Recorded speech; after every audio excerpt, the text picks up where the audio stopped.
Вот такое топливо. МДФ, ДСП. Все это отходы мебельной промышленности. Все это присутствует в очень больших объемах у людей, которые занимаются мебелью.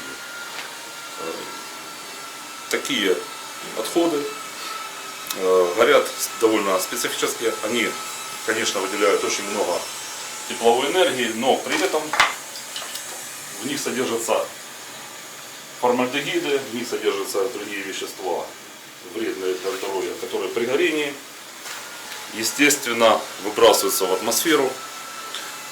Этот запах слышен и внутри цеха. Если сжечь их в котле обычного горения при температуре 650 градусов, эти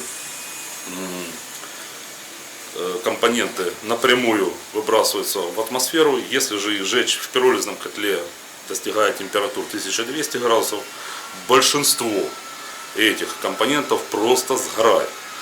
В этом есть преимущество пиролизного котла над обычным котлом. Мы такое топливо сейчас попробуем разжечь.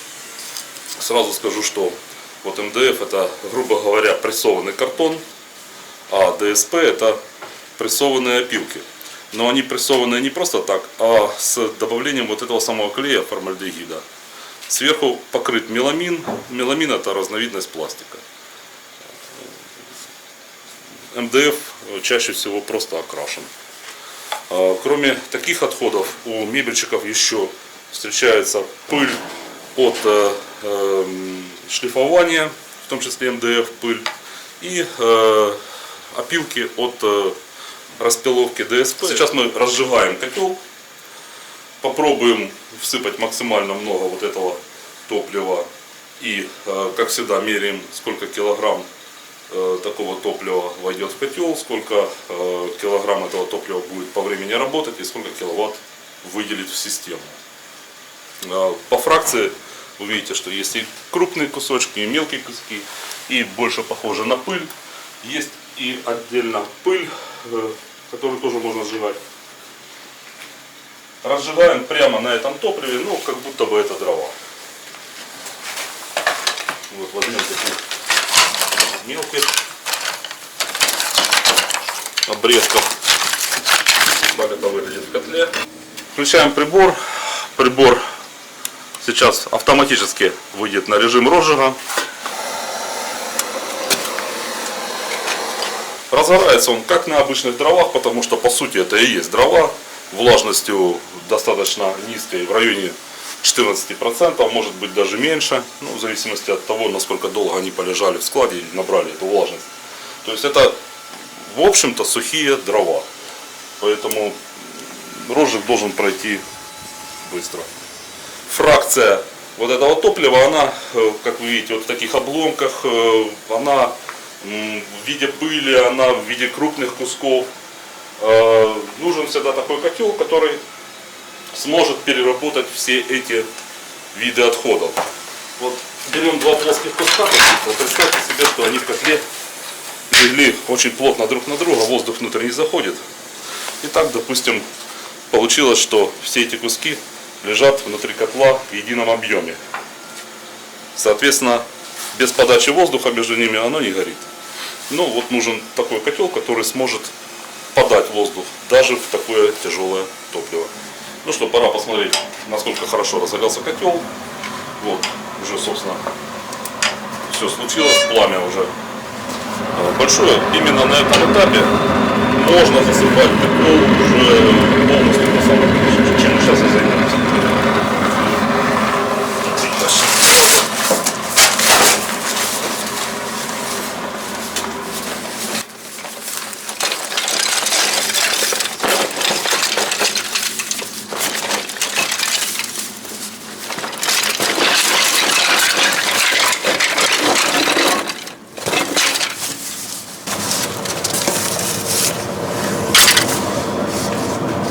Это был ящик, в котором 15,8 килограмма.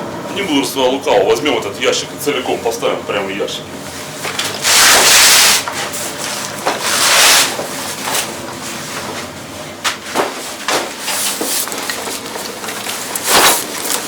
27,7 килограмма прямо в ящике поставили, позволяет нам дверь, позволяет нам даже большой ящик, не высыпая туда поставить. Есть еще место, которое можно было бы заполнить, но так как у нас взвешено 2 порции, остановимся на этом, проверим, как долго эти 2 порции будут гореть, сколько киловатт они выделят в систему. А так визуально видно, что минимум пол ящика еще бы вместилось. И это при том, что мы просто насыпали это топливо. Если его укладывать более ровно, наверное, поместилось бы точно 3 ящика вот таких больших. То есть где-то было бы в районе 70 килограмм такого топлива в котле. Сейчас мы закрываем дверь. Закрываем дверь. Котел горит. Подходим на прибор. Фиксируем киловатты. Времени сейчас 9 часов. Итак, первые промежуточные результаты.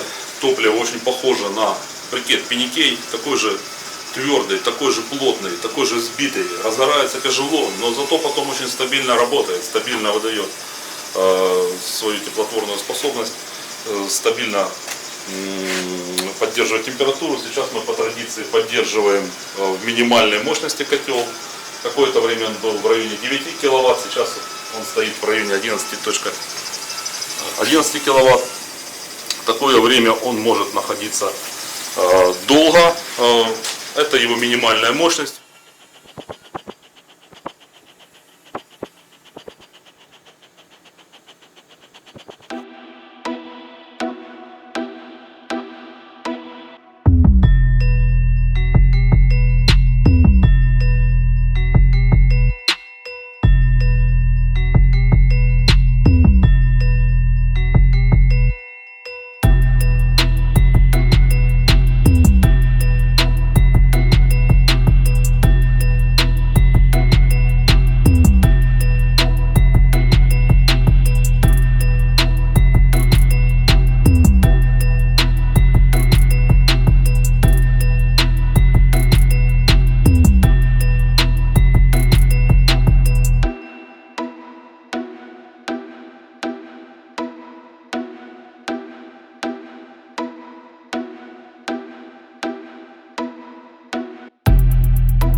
Вот сейчас котел работает на полной своей мощности. Работает очень ровненько. Прямо, нет слов. Я был, возможно, предвзято относился к этому топливу. Работает просто великолепно. Дым из трубы, вы видите сами, его практически нет. Очень тяжело заметить. Есть что-то какое-то мелкое. При этом котел сейчас, повторюсь, работает на максимуме своих возможностей. Это максимальная мощность, а дыма, как видите, практически нет. Посмотрим на прибор. На приборе сейчас 78 температура, 192 газа и 100% вентилятор. 40,5 киловатт вырабатывает котел. Это не максимум. Максимум мы видели 45,5 киловатт. То есть топливо хорошо со всех сторон. Действительно очень хорошее топливо. Великолепное, чистое, яркое пламя, высочайшая температура в камере.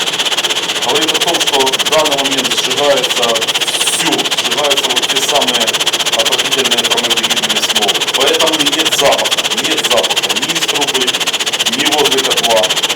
Если, конечно, котел будет работать в тлеющем режиме, да, наверное, тогда этот запах появится.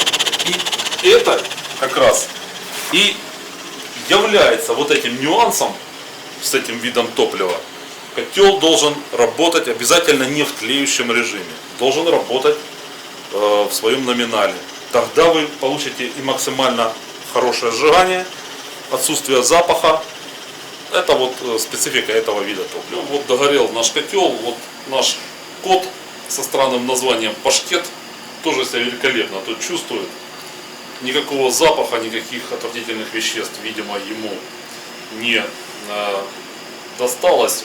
Он, как вы видите, себя прекрасно чувствует в кадре. Его ничего не волнует. Котел наш догорел на этом запасе топлива. Горел он практически 5 часов, там без минут. За это время он смог сгенерировать в систему 153 киловатта. Сейчас мы покажем прибор. Это значит, что котел работал с мощностью 31 киловатт в час в среднем. Сжег он за это время 43,5 килограмма топлива. Это значит, что с 1 килограмма вот этого самого топлива мы получили 3,5 киловатта. Это великолепный результат. Показания на приборе сейчас вы видите. Практически 5 часов отработал котел. Разница между показаниями 153 киловатта. Сейчас мы покажем, что внутри котла. Еще раз объясняю. 31 киловатт вырабатывал котел все эти 5 часов в час. 153 киловатта за 5 часов. Это значит, что этот котел мог бы выдавать вам в систему и 10 киловатт. Но горел бы он тогда не 5 часов, а 15 часов. 31,5 киловатт. Это площадь обогреваемая больше 300 квадратных метров. Больше 300 квадратных метров. Подытожим. Топливо великолепное. Я предвзято к нему относился. Я думал, что это все-таки какое-то вредное топливо. Нет, его можно сжечь. Его можно сжечь великолепно. При высоких температурах вы видели, дыма практически никакого, запаха никакого. Все работает. Рекомендую это топливо. 3,5 киловатта с 1 килограмма. Великолепный результат. Сухой остаток небольшой. Чистить котел, видимо, не придется часто. Хорошее топливо. Особенно для тех, кому оно достается просто бесплатно. Вот, собственно, и все.